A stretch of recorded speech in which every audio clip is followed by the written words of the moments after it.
We heard from Baxter Holmes earlier in the show that this was a question mark early on, whether or not Sarver was going to get to this point. Why?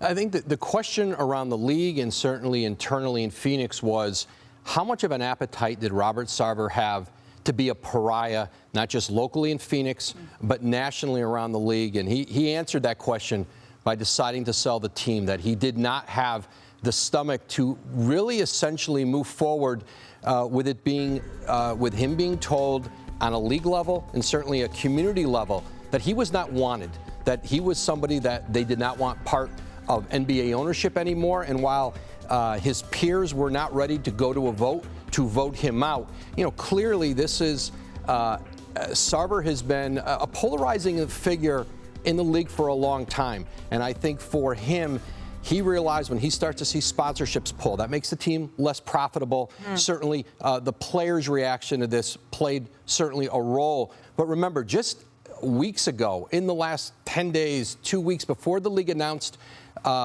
its penalties, Sarver was still pushing back to the league on the idea that he should be suspended a year, that he should be fined $10 million. And so while everyone else was talking about, will he have this team taken away, he still thought the penalties were too strong. But I think the reaction here and just knowing ultimately, listen, he can still cash out, sell this team for a significant amount, much more than the investment that he made in this team. But I think Robert Sarver, and it was certainly a concern around the league, ultimately decided that he did not have the stomach to essentially be a pariah, and that's what he is now. That's what he would be moving forward, trying to keep ownership. So that's how we got here. But I think the next natural question is, so what happens now? What's the next step in the process of selling? Well, ultimately, the NBA still has to approve any new ownership group. So Robert Sarver just can't sell to anybody he wants. But listen, there's going to be no shortage of significant ownership groups, who will want to buy the Suns. So Sarver does have latitude about who would buy the team, but he doesn't have final say over that. Interesting. Okay, I want to bring in our front office insider, Bobby Marks, into the conversation because, Bobby, can you take us inside the team here from a management perspective, the folks who are actually making the deals, negotiating extensions? How does a team operate when it is for sale? Well, I think for right now, it's business as usual. I think you're looking at, getting ready for training camp that starts next Tuesday. The big question will come when we're talking about an extension for Cam Johnson.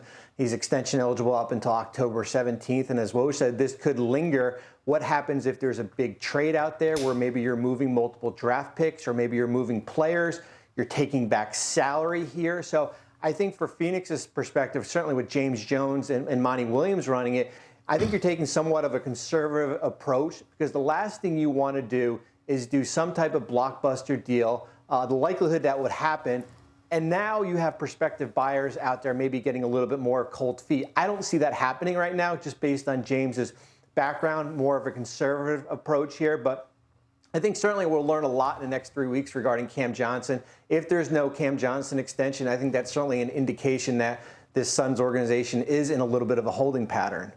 Yeah, and I think for Phoenix, this is an organization that, listen, Robert Sarver has had significant overtures through the years to sell that team. He obviously has not wanted to do that, but I think you can expect the value that you might see with Forbes and some of those places that rate team values. I think you'll see the purchase price maybe significantly exceed that. I think there's a lot of factors that make Phoenix a franchise, both obviously the Suns and the Mercury, that has attracted potential owners, big money out of Los Angeles, owners who would have LA ties. Obviously, it's a short flight away. And you talk to league executives through the years, they have always seen Phoenix with the right ownership, that this is a sleeping giant in free agency, that's a warm-weathered Western climate team, and that they should be, with the right ownership, a team that can go out in free agency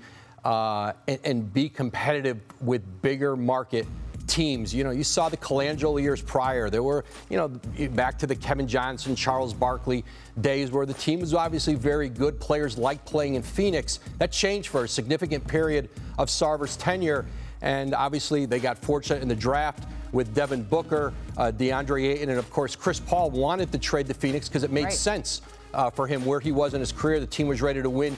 And don't underestimate the impact. And Bobby mentioned Monty Williams, James Jones.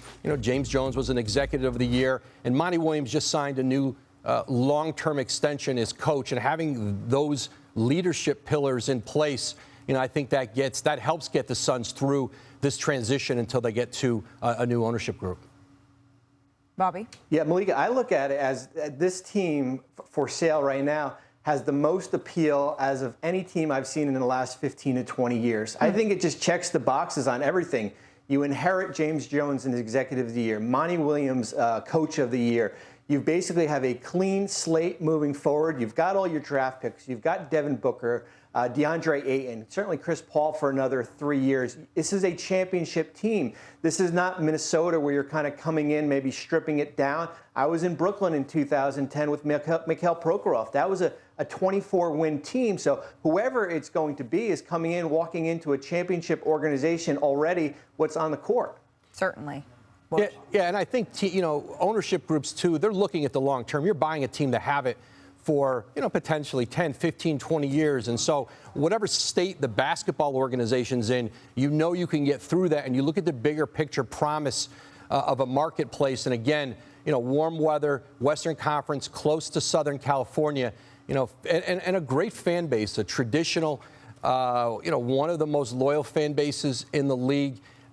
This is an attractive organization. I think you're going to see, again, really significant ownership candidates step up and try to buy this team. And, Robert Sarver, from the initial investment he made until what he will cash out on, certainly he's going to walk away with, a significant take on the sale of the Phoenix Suns and the Mercury. Thanks for watching ESPN on YouTube. For live streaming sports and premium content, subscribe to ESPN+.